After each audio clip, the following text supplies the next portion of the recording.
নমস্কার, আমি পার্থপ্রতিম।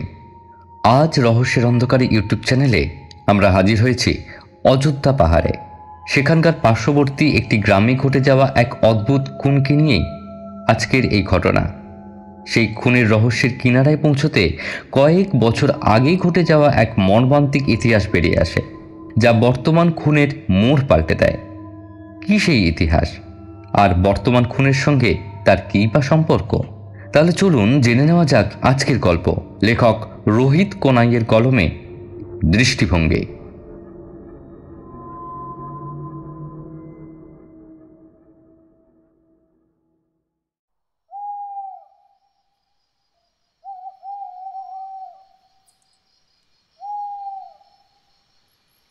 হঠাৎ এক আচমকা শব্দে আমার ঘুমটা ভেঙে গেল। চারিদিকটা প্রথমে ঠাউর করতে একটু অসুবিধা হলো। আমি কি কোনো অন্ধকার ঘরে শুয়ে? কোথায়? উঠে গেলাম সামনে, লাইটটা জ্বালিয়ে দিলাম। তারপর একটা শান্তির নিঃশ্বাস ছাড়লাম। না, আমি নিজের ঘরে, আমি নিজের বাড়িতে। এক মুহূর্তের জন্য বুকটা জমে গিয়েছিল।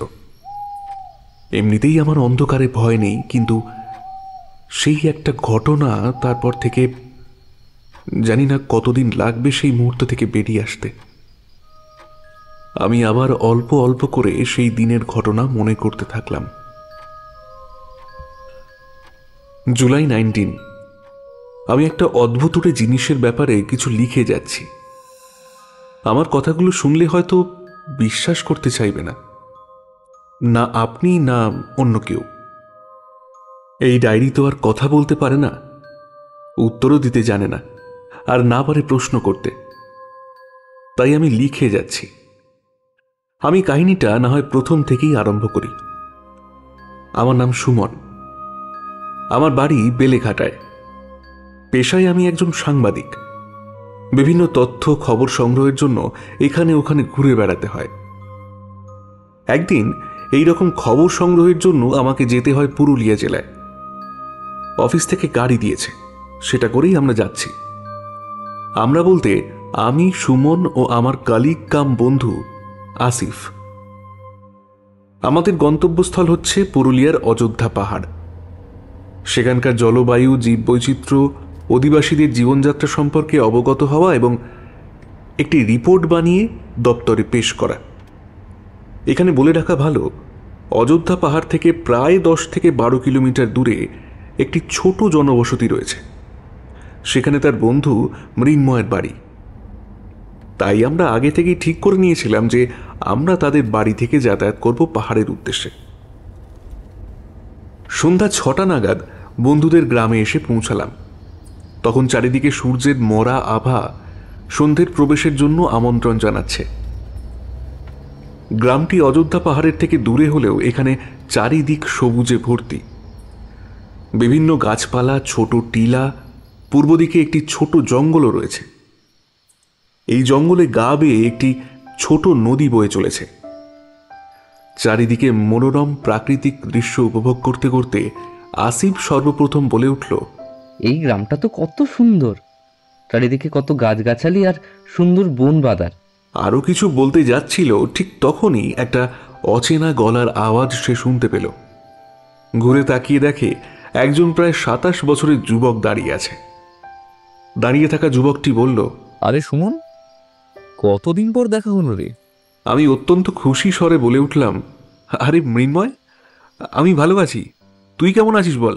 আমাদের মধ্যে কথোপকথন চলতে চলতে কিছুক্ষণের জন্য ভুলেই গেছিলাম যে আমাদের দুজন ছাড়াও সেখানে আরও একজন মানুষ দাঁড়িয়ে আছে। একটু খেয়াল হতেই মৃদু হেসে বলে উঠলাম, অনেকদিন পর আমার কলেজের বন্ধু মৃন্ময়ের সাথে দেখা হলো, তাই গল্পগুজব শুরু করে দিয়েছিলাম রে। ও ঠিক আছে, ছাড়। যাই হোক, এই দেখ মৃন্ময়, এই হচ্ছে আমার কলিগ কাম বন্ধু আসিফ, আর আসিফ এই হচ্ছে মৃন্ময়, আমার কলেজের বন্ধু। দুজনে মিলে হ্যান্ডশেক করলো। চল তোদের আমার বাড়ি নিয়ে যাই। অফিসের গাড়িতে চেপে উঠলাম সকালে। গাড়ি চলতে শুরু করলো। ধুলো উড়িয়ে মাত্র 5 মিনিটের মাথায় আমরা এসে পৌঁছালাম মৃন্ময়ের বাড়ির সামনে। তাদের বাড়িটা বেশ বড়।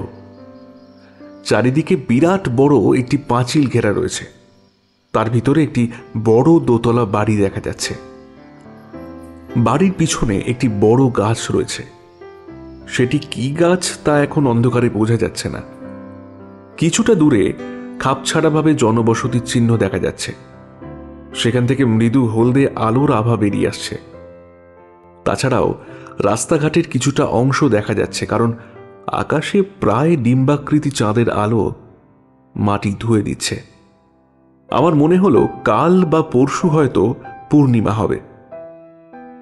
তারা সকলে বাড়ির মধ্যে প্রবেশ করল, কিন্তু আমাদের অজান্তে ঠিক সেই সময় আমাদের সবার নজর এড়িয়ে একজোড়া নীল চোখ ঝোপের আড়ালে মিলিয়ে গেল। ওই চোখ দুটি কি আমাদের উপর দৃষ্টি রেখেছিল? ওই চোখ কি কোনো জন্তুর, বা কে জানে। আমি এই প্রথমবার তাদের বাড়িতে এলাম। মৃন্ময় তার পরিবারের সবার সাথে এক এক করে আমাদের পরিচয় করিয়ে দিল। জানা গেল যে এখান থেকে 5 মিনিট দূরে একটি টাউন আছে। সেখানে একটা স্টেশনারি দোকান রয়েছে যেটা মৃন্ময় চালায়। বাবা কাকা দুজনেরই জমি আছে, তাতে তারা চাষ করেন। আমাদের দুইজনেরই দোতলার একটি ঘরে থাকার সুবন্দোবস্ত হয়েছে। মৃন্ময় বলল, চেঞ্জ করে তাড়াতাড়ি নিচে চলে আয়, আমরা নিচে আছি। চেঞ্জ করে নিচে এসে পরিবারের সাথে খাস গল্প জুড়ে দিলাম। দেশ বিদেশ, চাকরি, রাজনীতির, ব্যবসার, এখানকার খবর, ওখানকার সবকিছু নিয়ে কিছু কথাবার্তা চলল। এখানকার রাত্রি ঝুপ করে নেমে আসে, আর 8:30টার মধ্যেই চারিদিক সব নিশ্চুপ। রাতে আমাদেরকে খেতে দেওয়া হলো গরম ভাত, মুগের ডাল, তরকারি, বেগুন ভাজা, পটল ভাজা, মাংসের ঝোল, মৃন্ময়দের পুকুর থেকে তোলা রুই মাছের ঝোল। সারা দিন সেই রকমভাবে কিছু খাওয়া হয়নি, তাই আমরা আর বেশি কিছু না বলে খাওয়াতে মন দিলাম।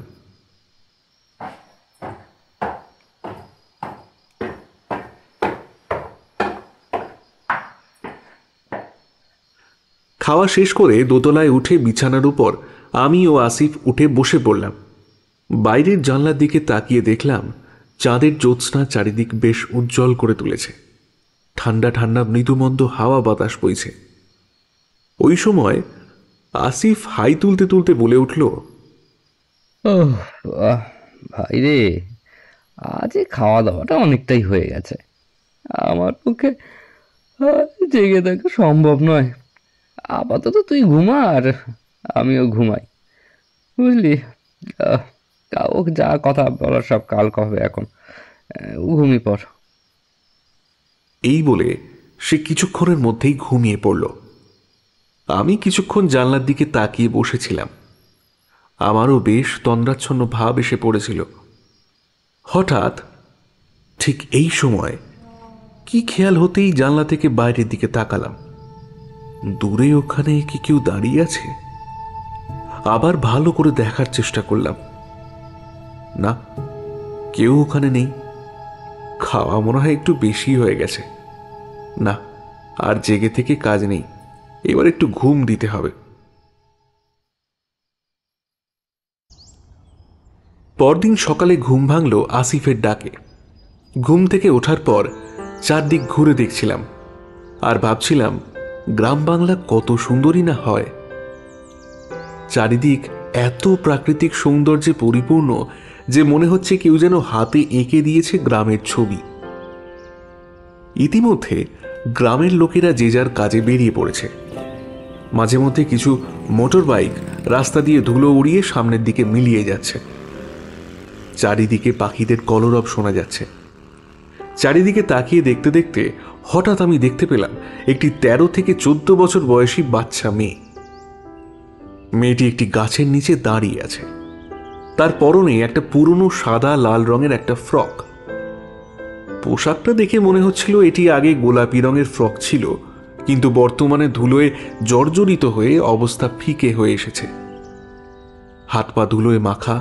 সবচেয়ে অদ্ভুত হলো তার দুটি চোখ যেন ঘন নীল, আর হাতে একটি ছোট্ট বাঁশি রয়েছে। আমি কিছুটা এগিয়ে গিয়ে তাকে জিজ্ঞেস করলাম, ওই খুকি, তোমার বাড়ি কোথায়? মেয়েটি আমার দিকে তাকায় এবং খিলখিলে হাসি হেসে জবাব দিল, আমার বাড়ি এই গ্রামে, ওই নদীর ওপারে আমি থাকি। আমার পকেটে একটা চকলেট ছিল, সেটি তার হাতে দিয়ে চলে এলাম। চলে যাবার জন্য পিছন ঘুরতেই দেখলাম আমার পিছনে আসিফ দাঁড়িয়ে আছে। সে এক দৃষ্টিতে ওই মেয়েটির দিকে তাকিয়ে আছে। ওর চোখ দেখে কেমন একটা যেন লাগছে, ঠিক কিরকম সেটা বুঝে উঠতে পারলাম না। তার চোখ এখনো সেই ছোট্ট মেয়েটির দিকে। আমি এই বিষয় নিয়ে কোনো আলোচনা করলাম না, চুপচাপ মৃন্ময়ের বাড়িতে চলে এলাম। আমি ও আসিফ খাবার খেয়ে তাদের গাড়ি নিয়ে বেরিয়ে গেলাম অযোধ্যা পাহাড়ের উদ্দেশ্যে। 1 থেকে 1.5 ঘন্টার মধ্যে অযোধ্যা পাহাড় এসে পৌঁছাল। বিরাট বড় তৃণভূমি, চারিদিকে সবুজে ভর্তি, আর ওই দূরে দেখা যাচ্ছে অযোধ্যা পাহাড়। সেখানকার কিছু ছবি তোলা হলো, অধিবাসীদের সঙ্গে কথোপকথন চলল, সেগুলি কাগজে লিপিবদ্ধ করা হলো। সমস্ত কাজ কমপ্লিট করতে দুপুর গড়িয়ে বিকেল নেমে এলো। সূর্যের রং ফিকে হয়ে এসেছে। আমাদের কাছে শুকনো জলখাবার, বিস্কুট, কেক ছিল, তাই দিয়ে সামান্য ক্ষুধা নিবারণ করলাম। খুব খিদে পেয়েছে এবার, তাড়াতাড়ি বাড়ি পৌঁছালে হয়। বিকেল 5:30 নাগাদ আমরা বাড়ির উদ্দেশ্যে রওনা দিলাম। গাড়িটা এসে থামল বিরাট বড় বাড়ির সামনে। পূর্ণিমার জ্যোৎস্না আলো চারিদিকে ছড়িয়ে পড়েছে। বাড়িটিকে এক ঝলকে দেখে মনে হলো যেন অন্ধকারে মাটি ফুঁড়ে বিশালাকার ছায়ামাখা প্রাসাদ বেরিয়ে এসেছে। মৃন্ময় ফোন করে তাকে বলে দিয়েছিল যে আজ তাদের পরিবার সহ পাশের গ্রামে যাবে। এক আত্মীয়র বিবাহের নিমন্ত্রণ রয়েছে, আর এও বলে দিয়েছিল যে চিন্তার কিছু নেই, আমাদের দেখাশোনার জন্য রামু কাকা বাড়িতে থাকবেন। আমি এবং আসিফ বাড়ির ভিতরে প্রবেশ করে নিজেদের ঘরে চলে গেলাম। কিছুক্ষণ কথাবার্তা চলার পর নিচ থেকে ডাক এলো খাবারের জন্য। আমরা নিচে গেলাম খাওয়া দাওয়া করতে। খাওয়া শেষ হলে আবার আমরা উপরে চলে এলাম। আমি জানলার ধারে বসেছিলাম। বাইরে জ্যোৎস্নার সাদা চাদর গোটা গ্রামটিকে বিছিয়ে আছে। দূর থেকে হালকা মৃদুমন্দ হাওয়া বইছে। আবছায়া মাখা গ্রামটিকে বেশ সুন্দর লাগছে। তখন আসিফ বলে উঠল, কলকাতার ব্যস্ত এত গলিতে বদ্ধ হয়ে যাওয়া জীবন, আর এখানে দেখো মুক্ত আকাশে প্রাণ খোলা বাতাসের কোনো তুলনা হয় না। চলো তাড়াতাড়ি শুয়ে পড়া যাক, কাল আবার ফিরে যেতে হবে। আর একটা দুটো কথা বলে আমরা শুয়ে পড়লাম। আমি জানলার দিকে মুখ করে শুয়ে আছি, হঠাৎ আমি দেখতে পেলাম দূরে কেউ দাঁড়িয়ে আছে। আবছায়া, অস্পষ্ট। ভালো করে দেখার চেষ্টা করলাম, না, কাউকে দেখতে পাচ্ছি না তো। প্রথমে ভাবলাম ক্লান্তির চোটে চোখে ভুলভ্রান্তি দেখছি, এবার একটু বিশ্রামের প্রয়োজন। এই ভেবে আমি আবার যখন ঘুমাতে যাব ঠিক তখনই আবার দেখতে পেলাম, এবার একটু স্পষ্ট, দূরে একটি গাছ রয়েছে, তার ঠিক নিচে কি একটা যেন দাঁড়িয়ে রয়েছে। অন্ধকারে ঠিক বোঝা যাচ্ছে না কি ওটা। একটি ছায়ামূর্তি, মনে হচ্ছে একটি বাচ্চা। তার চুল কাঁধ অবধি নেমে এসেছে, অর্থাৎ সে মেয়ে। কিন্তু কিন্তু কে সে?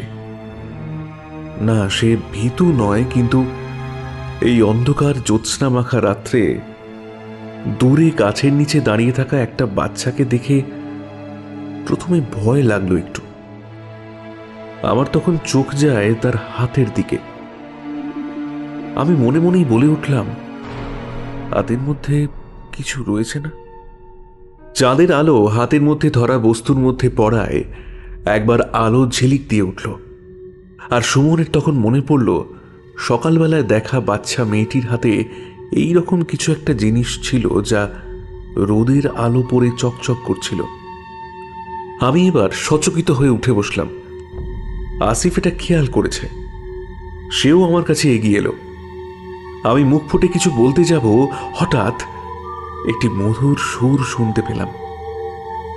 সুন্দর গভীর মিষ্টি বাঁশির সুর। কোত্থেকে আসছে এই বাঁশির সুর? তারপরে মেয়েটার দিকে তাকাই এবং এই অন্ধকার রাতে বুঝতে অসুবিধা হয় না যে বাঁশির সুরের মালিক সেই ছোট্ট মেয়ে। আমি মনে মনে বলে উঠলাম, কি সুন্দর সুর!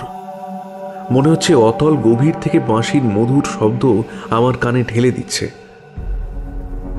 মন্ত্রমুগ্ধ হয়ে দুজন সুরটা শুনে যাচ্ছিলাম।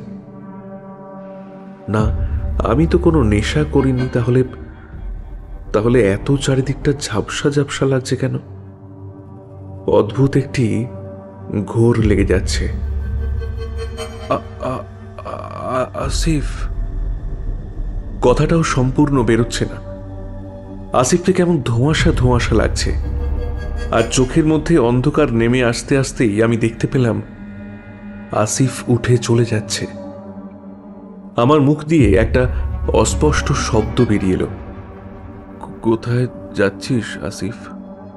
এটা বলেই চোখে অন্ধকার নেমে এলো। জ্যোৎস্না নিঝুম রাতে নিঃশব্দে মোহগ্রস্তের মতো হেঁটে যাচ্ছে সামনে চলমান বাচ্চা মেয়েটির পিছনে। আসিফ এক অদ্ভুত নেশাতুর অবস্থায় রয়েছে। তার জ্ঞান আছে কিন্তু বোধ নেই, শক্তি আছে কিন্তু পালিয়ে যাওয়ার মতো ক্ষমতা নেই। সে নির্দ্বিধায় অমুক আকর্ষণে ছুটে যাচ্ছে তার দিকে। মেয়েটি একবার পিছন ফিরে তাকিয়েছিল। চাঁদের এক টুকরো আলো এসে পড়ল তার ভরাট গাল দুটোয়। সে দাঁত বের করে একটু মুচকি হেসে আবার সামনের দিকে মুখ করে হাঁটতে লাগলো। আমার চৈতন্য ফিরে এলো কোনো কিছু পড়ে যাওয়ার শব্দে। তৎক্ষণাৎ সঙ্গে সঙ্গে চোখ খুলে উঠে বসলাম আমি। চারিদিকে একবার চোখ বুলিয়ে নিলাম। আসিফ কই? আসিফ কোথায় গেল? তখনই আমার মনে পড়ল যে আমার চোখ বুজে আসার আগে আমি আসিফকে উঠে যেতে দেখেছি। আমি সঙ্গে সঙ্গে নিচে নেমে এলাম বারান্দায়। এদিক ওদিক খোঁজার পর আসিফ আসিফ বলে ডাকতে শুরু করলাম, প্রায় সব ঘরে তালা মারা, কেউ নেই বলে। আমি একবার বাথরুম চেক করলাম, না এখানে তো কেউ নেই, তাহলে কোথায় গেল আসিফ? উঠোনে একটি ছোট্ট ঘর রয়েছে, সেখানে হরি কাকা থাকে। তাকে ডাকতে গেলাম, হরি কাকা, হরি কাকা, ও হরি কাকা, আরে ওঠো হরি কাকা, আসিফকে পাওয়া যাচ্ছে না কোথাও। ভীত সন্ত্রস্ত কাঁপা গলায় বলে উঠলাম, কিন্তু এ কি? হরি কাকা তো জ্যান্ত লাশ হয়ে আছে। নাক ডাকার শব্দ শোনা যাচ্ছে, কিন্তু এত ডাকছি উঠছে না কেন হরি কাকা? ও হরি কাকা, ওঠো গো তুমি। শুধু বিফল চেষ্টা করে গেলাম। এবার আমার কেমন একটা অনুভূতি হচ্ছে। হঠাৎ রাত্রির মধ্যে একটি বাচ্চা মেয়ে, অদ্ভুত বাঁশির সুর, হঠাৎ জ্ঞান হারিয়ে ফেলা, আসিফের উঠে চলে যাওয়া, এসব আমার একদম ভালো ঠেকছে না। কোথায় গেল আসিফ? কাঁপা গলায় বলে উঠলাম। আমি তখন ভাবছিলাম কি করব, কোথায় যাব। হরি কাকা তো উঠছে না, তাহলে আমি কি বেরিয়ে যাব? এই চিন্তাটা মাথায় আসতে গলকণ্ঠটা একবার ওঠা নামা করল। হ্যাঁ, আমাকেই যেতে হবে, তাছাড়া কে আছে? আসিফ আমার বন্ধু, বিপদের দিনে তাকে ছেড়ে যাওয়া ঠিক নয়। সঙ্গে সঙ্গে উঠোন পেরিয়ে দরজার কাছাকাছি আসতেই একটা জিনিস দেখে থমকে গেলাম। জুতো পরে আছে। একবার ভালো করে খেয়াল করতেই সঙ্গে সঙ্গে মনে পড়ে গেল এটা আসিফের জুতো। এলোমেলো করে পড়ে আছে। তার জুতো যখন এখানে পড়ে আছে, তার মানে সে বাইরে বেরিয়ে গেছে কি? নয়তো এইভাবে তো থাকবার কথা নয়। বাড়ির বাইরে এসে ফোনের ফ্ল্যাশ অন করে এদিক ওদিক দেখতে লাগলাম। চাঁদের আলোয় পথঘাট দেখা যাচ্ছে। বাড়িটার চারিদিকটা, পেছন দিকটা একবার দেখে এলাম। না, কোথাও নেই তো আসিফ। এবার খুব টেনশন হতে লেগেছে। গেল তো গেল কোথায় সে? আমি দূরে মাঠের দিকে তাকিয়ে হঠাৎ একটা জিনিস দেখতে পেয়ে থমকে দাঁড়িয়ে পড়লাম। দেখতে পেলাম কিছুটা দূরে দুটি ছায়া মূর্তিকে। একজনের উচ্চতা কম, বাচ্চাদের মতো, এবং অপরটি অনেকটা আমার মতোই হাইট। এরা কারা? সামনের বাচ্চাটির চুল হাওয়ায় ভেসে বেড়াচ্ছে, আর লোকটি তার পিছন পিছন হাঁটছে। এখান থেকে স্পষ্ট দেখা না দিলেও চাঁদের আলোয় কিছুটা দেখা যাচ্ছে। হঠাৎ ওই বাচ্চা মেয়েটিকে দেখে বিদ্যুৎ পৃষ্ঠের মতো মনে পড়ল জানলার ধারে দেখা মেয়েটির কথা, আর সাথে সাথে শরীরের সমস্ত লোমগুলি জাগরিত হয়ে উঠল। ওরা সামনে ছোট মাঠের আলো পেরিয়ে হেঁটে চলে যাচ্ছে জঙ্গলের উদ্দেশ্যে। আমি কিছুটা এগিয়ে আসতেই আমার ফোনের ফ্ল্যাশের আলো কোনো একটি জিনিসে পড়তে চিকচিক করে উঠল। একটু ঝুঁকে আমি দেখতে পেলাম আসিফের ঘড়িটা পড়ে আছে। আর সন্দেহ রইল না, সামনে চলমান অবয়ব দুটি আসিফ আর ওই ছোট্ট মেয়েটির। আমি দ্রুত গতিতে দৌড়তে লাগলাম তাদের পিছনে ধাওয়া করতে করতে আমি জঙ্গলে প্রবেশ করলাম। জঙ্গলের ভেতর কিছুটা এগিয়েই আমি অবাক হয়ে গেলাম, আসিফ গেল কোথায়? জঙ্গলের ভিতর এদিক ওদিক খুঁজতে লাগলাম। আমি প্রত্যেকবারই নিরাশ হয়ে পড়ছি, খুঁজে পাওয়া যাচ্ছে না তাদের। অনেক খোঁজাখুঁজির পর একটু ক্লান্ত বোধ হতে একটা বড় পাথরের উপরে বসলাম। জঙ্গলটাকে চারিদিকে দেখে আমার মনে হচ্ছে যেন নিকষ কালো অন্ধকারে ডুবে গেছি আমি। চাঁদের আলো মাটিতে এসে পড়ছে না, মাঝে মাঝে পাতার ফাঁক দিয়ে টুকরো টুকরো আলোক রশ্মি দেখা যাচ্ছে। আমি আর একটা জিনিস খেয়াল করলাম, জঙ্গলে বিভিন্ন হিংস্র ও নিশাচর প্রাণী দেখা যায়। রাতের বেলায় জঙ্গলে ঘুরে বেড়ায়, তাদের ডাকও শোনা যায়।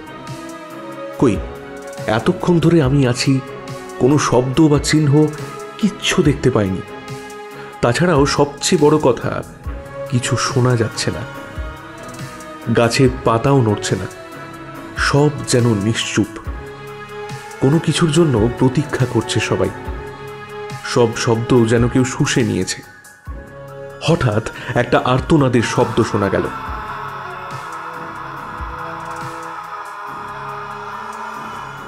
আমি এদিক ওদিক চাইতে থাকি, কোত্থেকে এলো শব্দটা।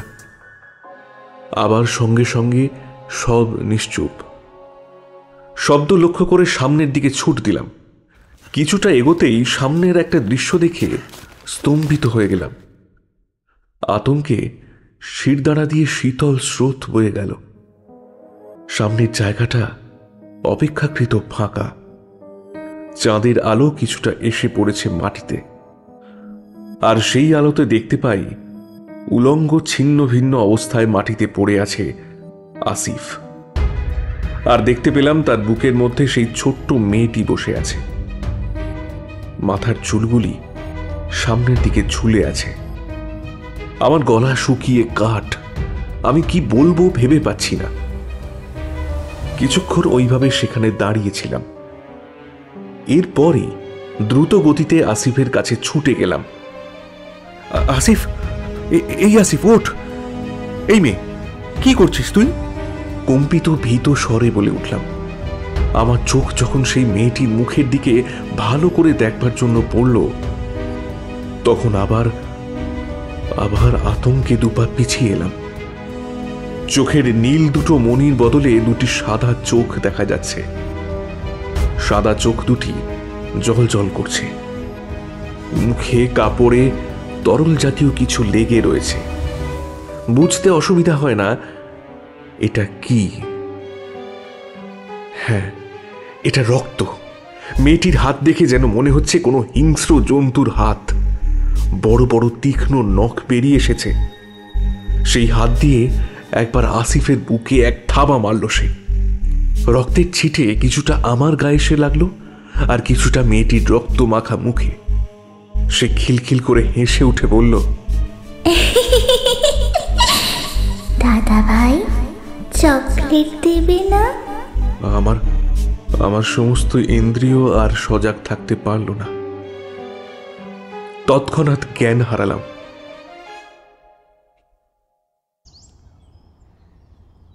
চোখ খুলতেই দেখতে পেলাম কতগুলো লোক গম্ভীর মুখ করে আমার দিকে ঝুঁকে আছে। আমি আমি কোথায়? তুমি এখন আমার বাড়িতে আছো। বৃদ্ধ লোকটি চশমা ঠিক করতে করতে উত্তর দিল। আমি এবার একটু কেশে গুছিয়ে উঠে বসলাম।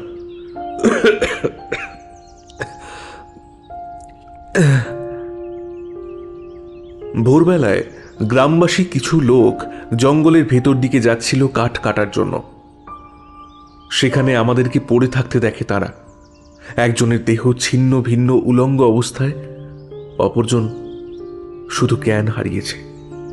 তারা আমাকেও আসিফকে চিনতে পারে। আমরা গ্রামের নতুন অতিথি, মৃন্ময়ের বাড়িতে উঠেছি। তারপরেই আমাকে ও আসিফকে এখানে নিয়ে আসে। মৃন্ময় বাড়ির সবাই আত্মীয়ের বাড়ি থেকে ততক্ষণে চলে এসেছে। তোমার কাল কি হয়েছিল? আর তুমি জঙ্গলে পড়েছিলে কেন?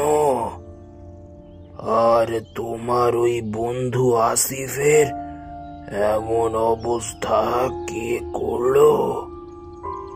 আমি তখন কালকের ঘটে যাওয়া সব ঘটনা বৃত্তান্ত খুলে পড়লাম। রাত্রিবেলায় দেখা সেই ছোট্ট মেয়েটি, অদ্ভুত বাঁশির সুর, জ্ঞান হারিয়ে ফেলা, আসিফের চলে যাওয়া, জঙ্গলে খোঁজা, আসিফের ওরকম অবস্থা কিছুই বাদ দিলাম না। মেয়েটির দিকে যখন আমি তাকালাম, জানেন তার চোখটা সাদা কালোর মতো জ্বলছিল। বৃদ্ধ লোকটি বলে উঠল। আমি অবাক হয়ে গেলাম। আপনি কি করে জানলেন? ঘোলা দুটি চোখে দূর মাঠের দিকে কিছুক্ষণ তাকিয়ে থাকলো সে।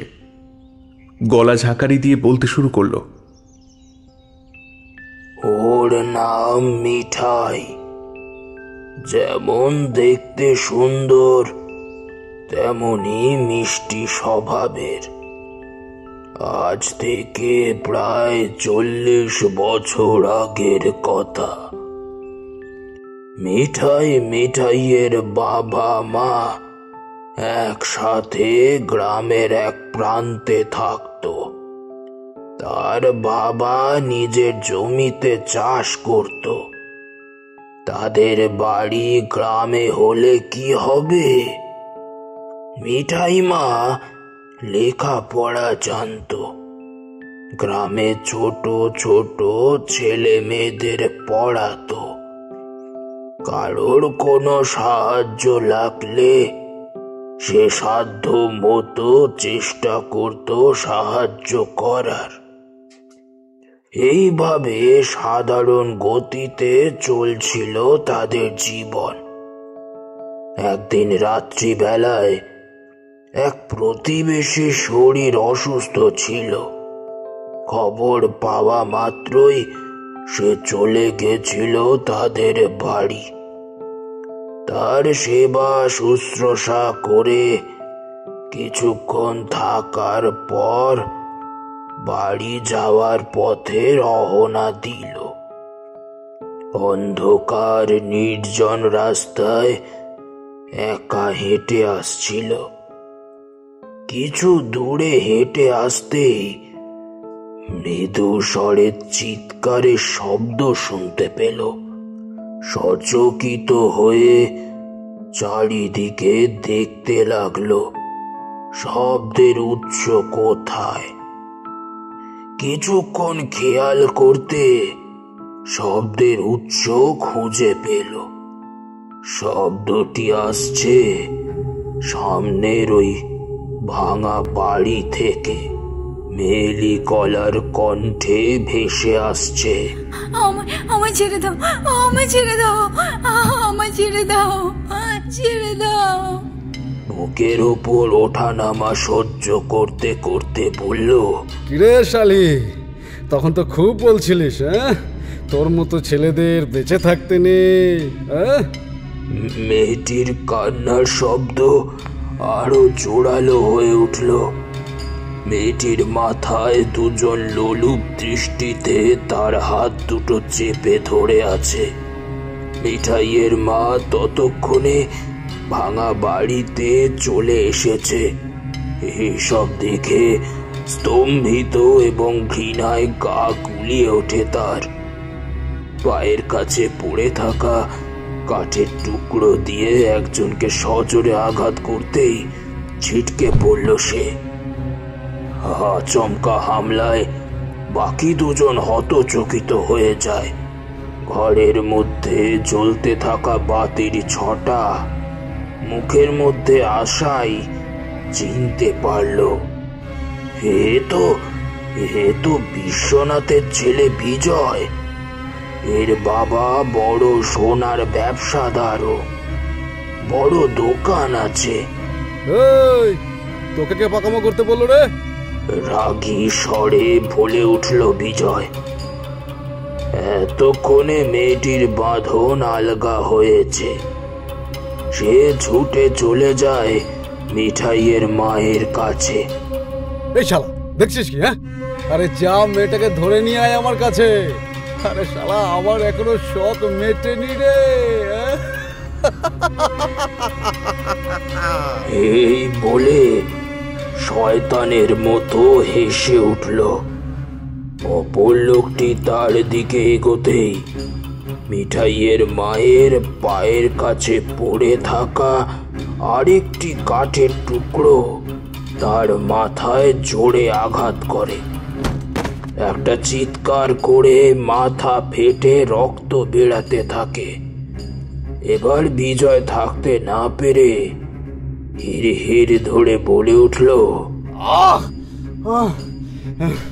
এই শালি, অনেক হয়েছে, ওকে আমার হাতে তুলে দে বলছি। ছি, লজ্জা লাগে না একটা মেয়ের সাথে এরকম করতে? কুলাঙ্গার ছেলে কোথাকার। দেখ দেখ মেয়েটা কি অবস্থা করেছিস। ছি ছি ছি ছি ছি, নরকের কীট তোরা। ওই, সেটা তোকে দেখতে হবে না, তুই এখান থেকে ফোট, পালা বলছি, এক্ষুনি পালা, নইলে শালি দেখবি আমি তোর কি করবো। দেখবি?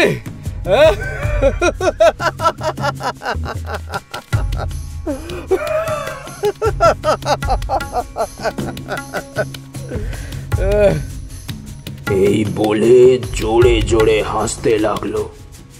বিজয় তার দিকে দু পা এগিয়ে আসতে সামনে পড়ে থাকা কাঁচের টুকরো তুলে ধরলো বিজয়ের সামনে। এই, এটা কি করছিস তুই? হ্যাঁ, এটা ফেলে দে, কিন্তু এক্ষুনি ফেলে দে বলছি, ফেলে দে বলছি। তুই এখান থেকে পালা, যা পালা এখান থেকে।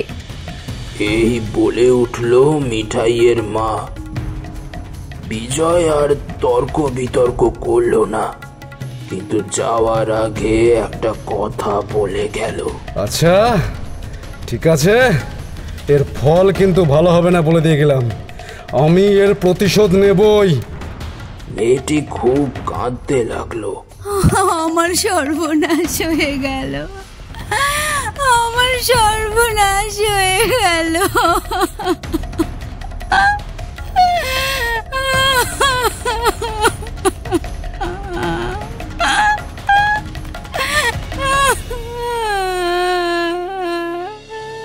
এই মেয়ে, কাঁদছিস কেন?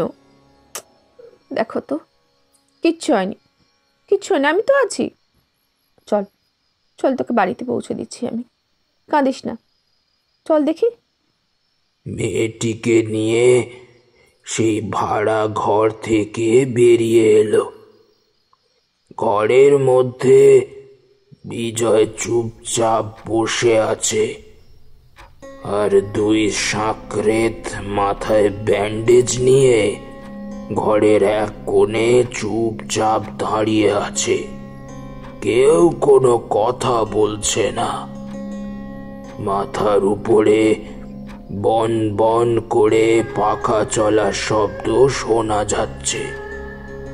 ঘড়িতে টিক টিক শব্দ করে সময়ের জানান দিচ্ছে। ঝুলন্ত ক্যালেন্ডার দেয়াল ঘষ্টানোর আওয়াজ শোনা যাচ্ছে। কিছুক্ষণ সবাই এইভাবে নিশ্চুপ থাকার পর একজন বলে উঠল, আরে গুরু, এভাবে ছেড়ে দিলে আরে কিছু করতে পারলে না? অপরজন বলে উঠল, এভাবে ছেড়ে দেওয়াটা উচিত হয়নি। এতক্ষণ ধরে বিজয় চুপচাপ বসেছিল। এবার প্রথম কথা বলল, তুই কি ভাবলি আমি ছেড়ে দেব? হ্যাঁ, কখনো না। শালা বদলা আমি নেবই। কিন্তু কিন্তু কি গুরু? কিন্তু এভাবে নয়। গ্রামে ওদের পরিবারের খুব সম্মান, তাই না? হ্যাঁ, ওরা খুব ভালো পরিবার, সবার বিপদে পাশে থাকে, তাই না? শালা আমার মান সম্মানের দিকে আঙুল তুলেছিল তো। হ্যাঁ, শালা দেখছি শালা ওর মান সম্মান এবার কোথায় থাকে। এই গুরুদেব, তাহলে কি করবে? এই শোন, তোদের একটা খুব গুরুত্বপূর্ণ কাজ আছে। তুমি শুধু একবার দায়িত্ব দাও, সব কাজ হয়ে যাবে। আচ্ছা, তবে শোন।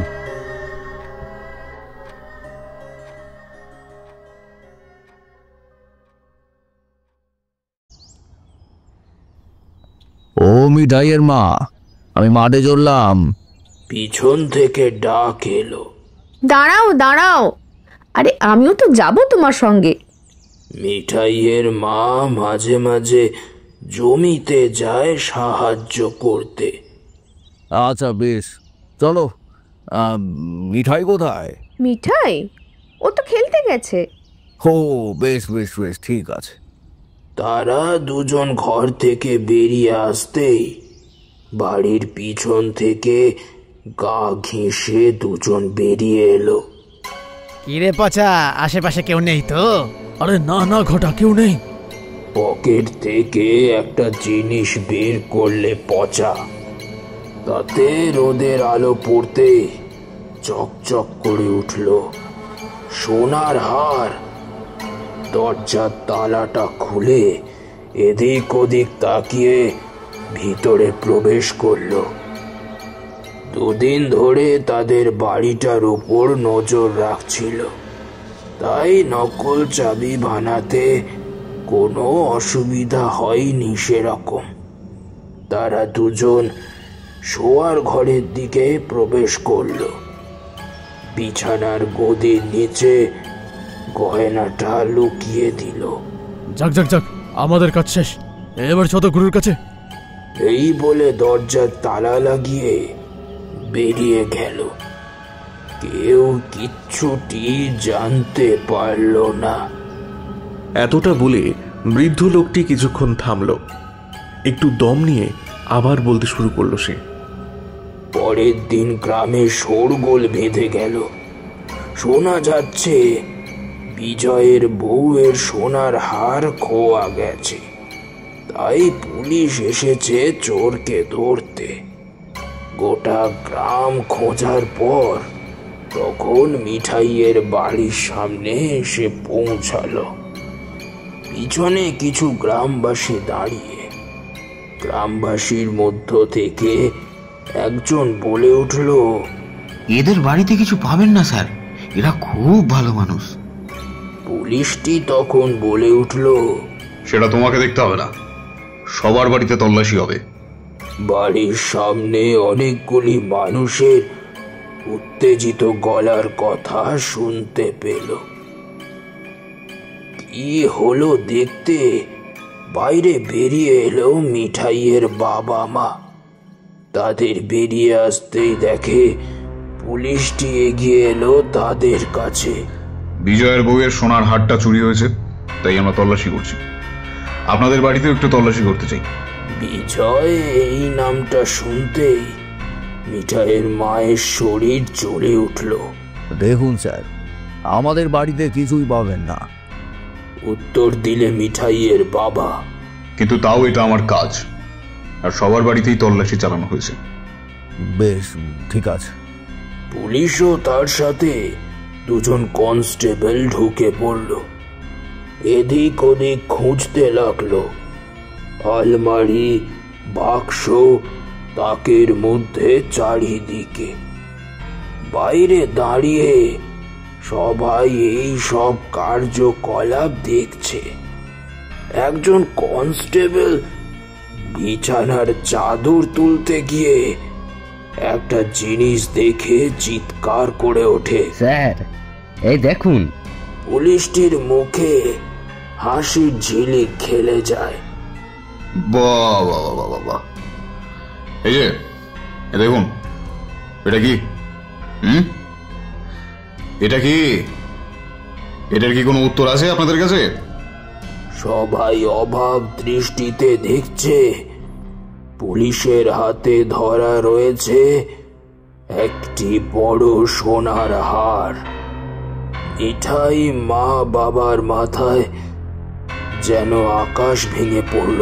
স্যার, আমি জানি না এই হার কোথা থেকে এলো। আমি তো কিছুই করিনি স্যার। কাপা কাপা গলায় বলে উঠল কিছু লোক। বলল, স্যার ও চুরি করতে পারে না স্যার, ও খুব ভালো মানুষ। বিজয় এবার চিৎকার করে উঠল, ওই এটা কি তাহলে হাওয়াতে উড়ে ওর বাড়িতে চলে এলো নাকি? হ্যাঁ, শালা 4 পয়সার মুরত নেই, আবার সোনার হার কিনবে। এবারে পুজোয় বিজয়ের বউ ওই নতুন হারটা পরেছিল। সেই নতুন হার মিঠাইয়ের মায়ের খুব পছন্দ ছিল। স্বামীকে সে বলেছিল ওই হারটা তার বেশ পছন্দ, কিন্তু মুখে বললেই তো আর হয় না, তার জন্য টাকাও দরকার। সেই টাকা কি আর আছে তাদের? গ্রামবাসীরা শুধু অবিশ্বাস্য স্তম্ভিত চোখে তাদের দিকে তাকিয়েছিল। তাদের মনের মধ্যে দ্বন্দ্ব চলছে এখনো। তাদের মন বলছে ওরা এসব করতে পারে না, কিন্তু প্রমাণ তো আলাদা কথা বলছে। পুলিশ অফিসারের ইশারা পাওয়া মাত্রই 2 কনস্টেবল মিঠাইয়ের বাবা মাকে টানতে টানতে ঘর থেকে বাইরে নিয়ে এলো।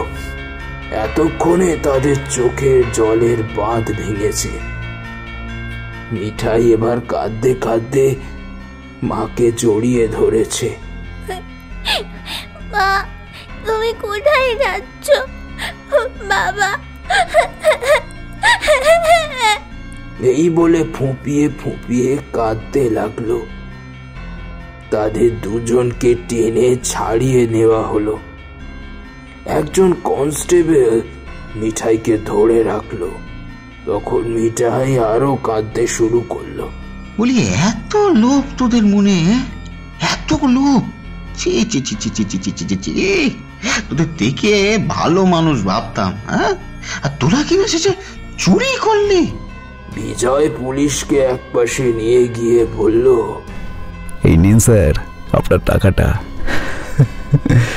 এই বলে একটা কড়কড়ে 500 টাকার নোট হাতে ধরিয়ে দিল। টাকা দেখে অফিসারের চোখ দুটো লোভে চকচক করে উঠল। বিজয় অফিসারকে বলল, স্যার ওকে আর জেলে ঢোকাতে হবে না স্যার। ও স্যার ওর অসম্মানেই আত্মঘাতী হয়ে যাবে স্যার। পুলিশ তখন মিঠাইয়ের বাবাকে বলল, বিজয়ের মনটা অনেক বড়, তাই তোমাকে জেলে ঢোকাবে না। কপাল করে বিজয়ের মতো একজন ভালো লোক পেয়েছেন। যান যান যান, এবার বাড়ি যান। মিঠাই ছুটে এসে বাবা মাকে জড়িয়ে ধরল। তারপর তারা বাড়ির দিকে রওনা হলো। গ্রামবাসী 3 জনের একসাথে ঘরে ঢোকা দেখে নিজেদের মধ্যে কিছু আলোচনা করে তারপর একে একে চলে গেল। মিঠাইয়ের মা মিঠাইকে কোলে নিয়ে নিঃশব্দে চোখে জল ফেলে চলেছে। বেশ কিছুক্ষণ সবাই চুপচাপ থাকার পর মিঠাইয়ের বাবা প্রথম মুখ খুলল। সব বিজয়ের জন্য হলো। বিজয়ের খারাপ কাজের প্রতিবাদের এই প্রতিদান পেলাম। ভগবান, ভগবান, তুমি কি করলে? দরজার বাইরে সামান্য টোকার আওয়াজ হলো। দরজা খুলে দেখা গেল সেই মেয়েটা যাকে মিঠাইয়ের মা সাহায্য করেছিল। মিঠাইয়ের মা মেয়েটাকে দেখে জড়িয়ে ধরে কাঁদতে থাকলো।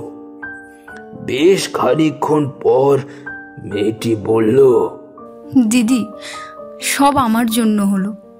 তুমি কেন আমাকে সাহায্য করতে গেলে? যদি তুমি প্রতিবাদ না করতে তাহলে তোমার উপর আক্রোশ জন্মাতো না। আমি অভাগিনী মেয়ে, আমার যা হবার হতো। মিঠাইয়ের মা কিছু না বলে শূন্য দৃষ্টিতে তাকিয়ে থাকে। কিছুক্ষণ পর বলল, আমরা চুরি করেছি? বল, আমরা চুরি করেছি? না না, কখনোই না। লোকে যাই বলুক, তুমি এই কাজ করবে না তা আমি জানি। আমরা চোর। এবার থেকে সবাই আমাদের চোর বলবে। বল, আমরা চোর, তাই না? এ মা, ছি ছি ছি, কি বলছেন এসব? একটু পর সেও চলে গেল। এরপর থেকে তাদের জীবন পাল্টে গেল।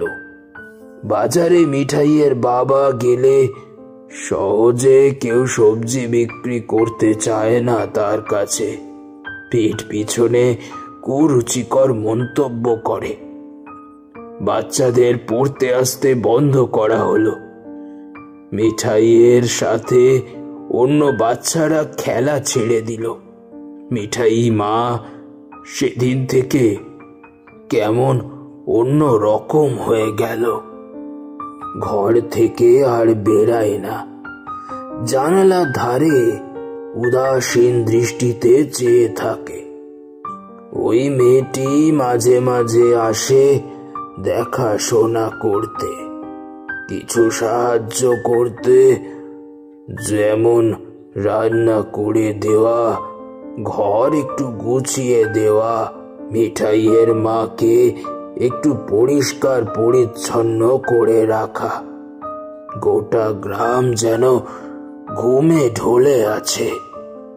তেমন একটি বাড়ির মধ্যে 3 জন জেগে আছে। মা, ওরা আমাকে খুব রাগায়, বলে নাকি আমি চোরের মেয়ে। গম্ভীর গলায় মা উত্তর দিল, আজকের পর থেকে দেখবি আর কেউ কিচ্ছু বলবে না। ছোট্ট মেয়েটি এইটুকু বুঝতে পেরেছে সব ওই বিজয়ের জন্য হয়েছে। কারণ সে তার মাকে দেখেছে বিজয়ের নাম বিড়বিড় করে কিছু বলতে। এবার বাবা উত্তর দেয়, আজকের পর থেকে আর কেউ বলবে না। আমি শাস্তি দেব, দেখে নিও বাবা। মায়ের মুখে ম্লান হাসির রেখা ফুটে উঠল। মিঠাই, আজ আমি তোর জন্য পায়েস রান্না করেছি, নে খেয়ে নে দেখি সবটুকু। তুমি পায়েস বানিয়েছো মা? কই দাও দাও, অনেকদিন খাইনি। মিঠাইয়ের মা পায়েসের বাটিটা এগিয়ে দিয়ে 1 চামচ পায়েস মিঠাইকে খাইয়ে দেয়। তারপর 3 জনে মিলে পায়েস খাওয়ার পর মিঠাইয়ের বাবা বলল, চলো, অনেক রাত হয়েছে, এবার আমরা শুয়ে পড়ি। মিঠাইয়ের বাবা মা মিঠাইকে জড়িয়ে ধরে শুয়ে পড়ল। তারা দুজনের চোখের দিকে তাকিয়ে রইল। অনেক পুরানো হাসি খুশি স্মৃতি মনে পড়তে থাকলো। চোখ দিয়ে নিঃশব্দে জলের ধারা বইতে লাগলো। এরপর আস্তে আস্তে গভীর নিদ্রায় মগ্ন হয়ে গেল দুজনে। পরদিন সেই মেয়েটি মিঠাইদের বাড়িতে আসতে তাদের 3 জনের মৃতদেহ দেখতে পেল। ঘুমন্ত অবস্থায় তাদের মৃত্যু হয়েছে। খাটের পাশেই পায়েসের বাটিটা পড়ে আছে, আর তার পাশে পড়ে আছে একটা ছোট্ট কাঁচের খালি শিশি। শিশিটা দেখে মেয়েটি আন্দাজ করলো যে তারা 3 জন হয়তো বিষ খেয়ে আত্মহত্যা করেছে। গ্রামে জানাজানির পর লোকজনের এই খবর নিয়ে সেরকম মাথা ব্যথা হলো না। চোরের পরিবার মরেছে, তাতে গ্রামের সুবিধাই হয়েছে, ভালো হয়েছে। কিছু মানুষ এসে তাদের 3 জনের মৃতদেহ শ্মশান ঘাটে নিয়ে গিয়ে অন্তিম সংস্কারের ব্যবস্থা করল।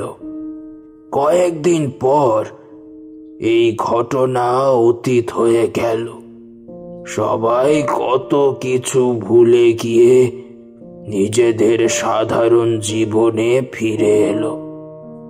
এইভাবে কেটে গেল 5-6 মাস।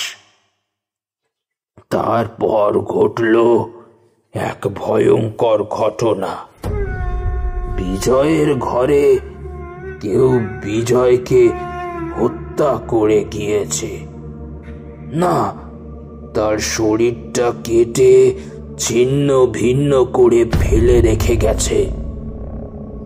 পুলিশ না তো কিছু করতে পারল, আর না কিছুই জানতে পারল। না, শুধু এইটুকু জানতে পারল যে কোনো এক অজ্ঞাত খুনি এসে এই অবস্থা করে চলে গেছে। কিন্তু সেই অজ্ঞাত খুনি কে, সেটা পুলিশ ধরতে পারছে না। গ্রামের লোকজন এই ঘটনায় ভীত সন্ত্রস্ত হয়ে আছে। একদিন রাতের বেলায় গ্রামের সব লোক এক অদ্ভুত বাঁশির শব্দ শুনতে পায়। সেই সুর শুনে গ্রামের সব লোক যে যার নিজের ঘর থেকে বেরিয়ে আসে। সবাই এদিক ওদিক তাকিয়ে বোঝার চেষ্টা করে যে সুরটা আসলে কোথা থেকে আসছে, কিন্তু কেউ কিছুই বুঝতে পারছে না। অথচ সেই অদ্ভুত সুর সবাই শুনতে পাচ্ছে। এইভাবে বেশ কিছু সময় কেটে যাওয়ার পর হঠাৎ সবার খেয়াল হলো যে সুরটি আসলে মিঠাইয়ের বাড়ির দিক থেকে আসছে। সবাই মন্ত্রমুগ্ধের মতো সুরটা শুনতে শুনতে মিঠাইদের বাড়ির সামনে এসে দাঁড়ালো। হঠাৎ কেউ একজন বাড়ির পিছন দিক থেকে বেরিয়ে এলো।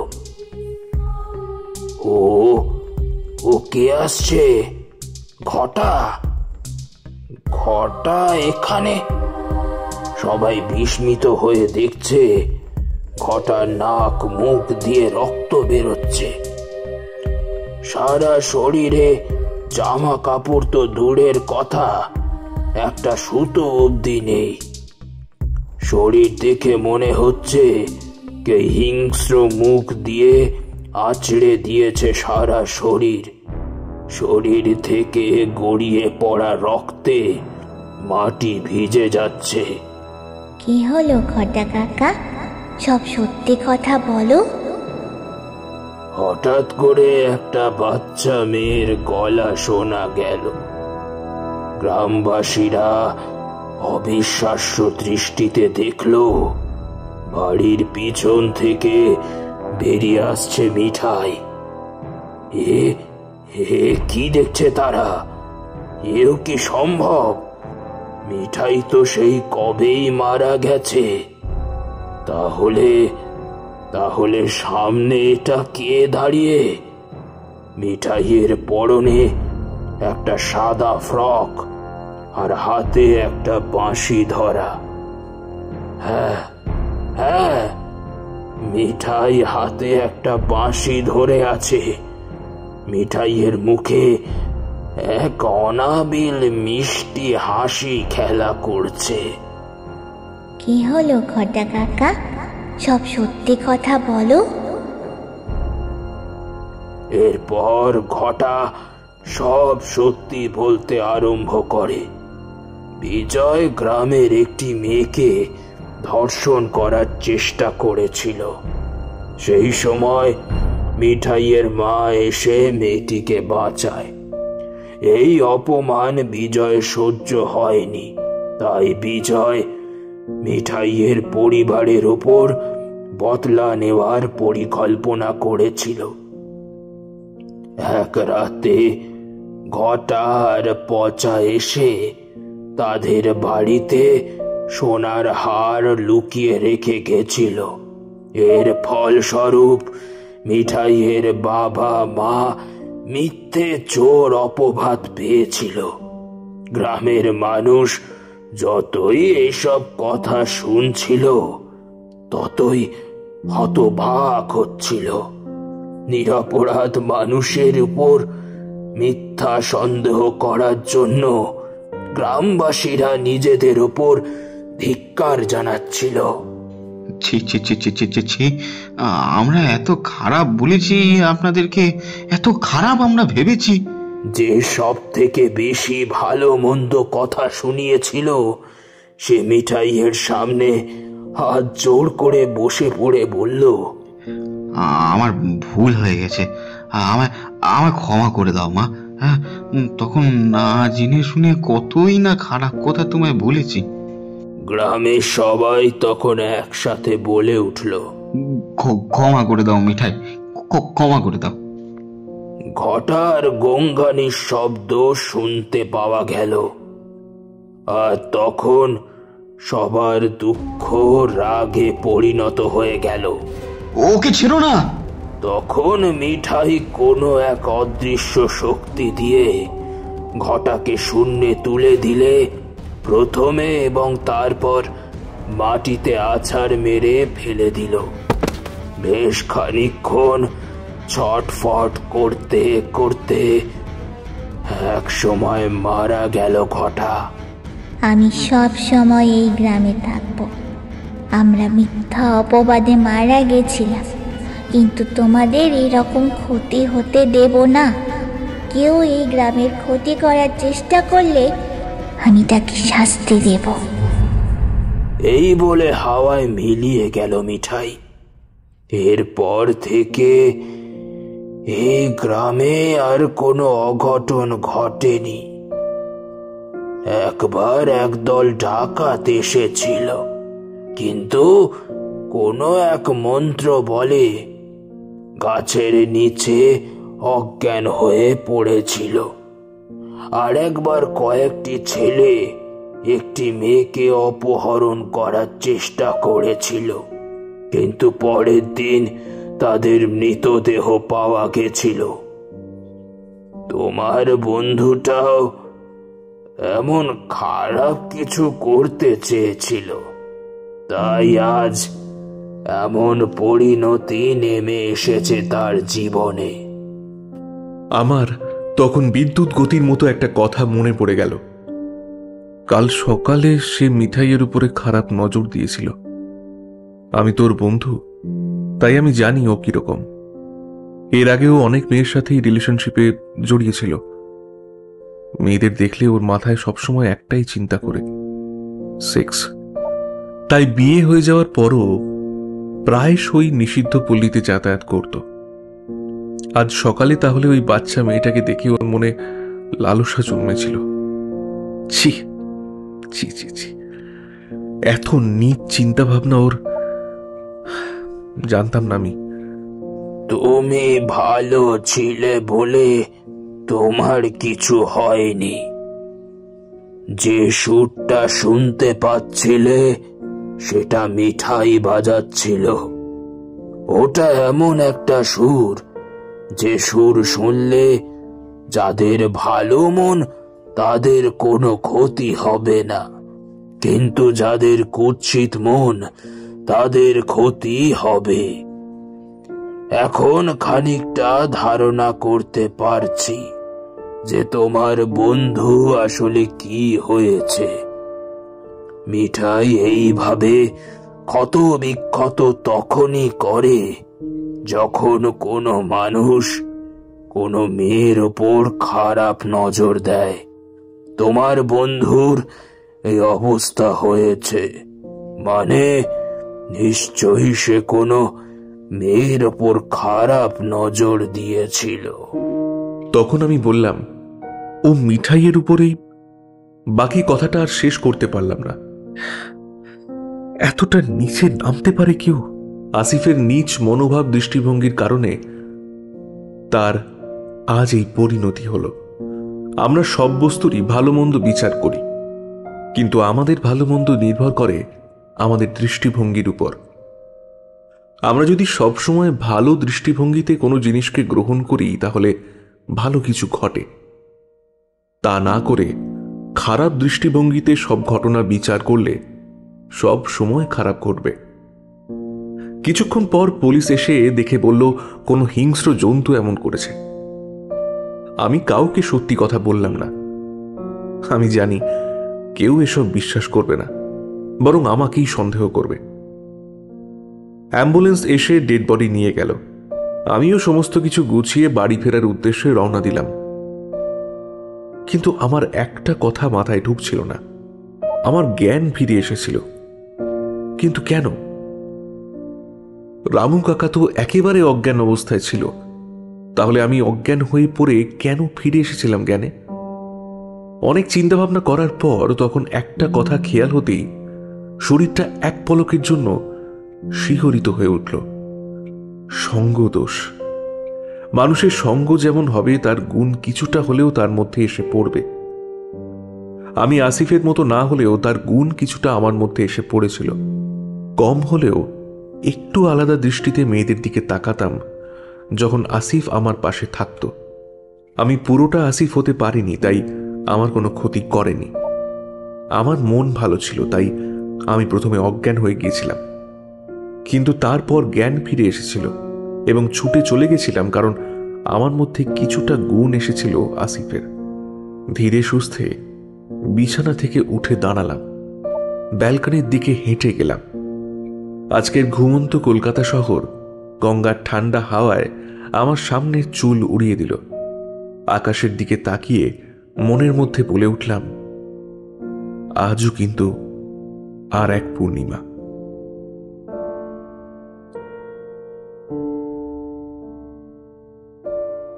আজ এতক্ষণ আপনারা শুনছিলেন রোহিত কোনাইয়ের কলমে দৃষ্টিভঙ্গি। গল্পের সূত্রধর আমি পার্থপ্রতিম, গল্পকথক রাজ। গল্পের অন্যান্য চরিত্রে সুমন, পার্থপ্রতিম, দীপঙ্কর পণ্ডিত, সৌম্য দাস, সোমা, প্রদ্যুৎ, তন্ময়, সুভাষ, সাত্ত্বিক ও পম্পা। গল্পের আবহ নির্মাণে নীলাভ, প্রচ্ছদ অলঙ্করণে ঈশান। গল্পটির সমগ্র পরিকল্পনা ও পরিচালনায় পার্থপ্রতিম দাস। তবে আজ আসি, আবার অন্য কোনো দিন এক নতুন গল্প নিয়ে হাজির হব আপনাদের কাছে। ততদিন ভালো থাকুন, সুস্থ থাকুন আর শুনতে থাকুন রহস্যের অন্ধকারে। নমস্কার, শুভরাত্রি।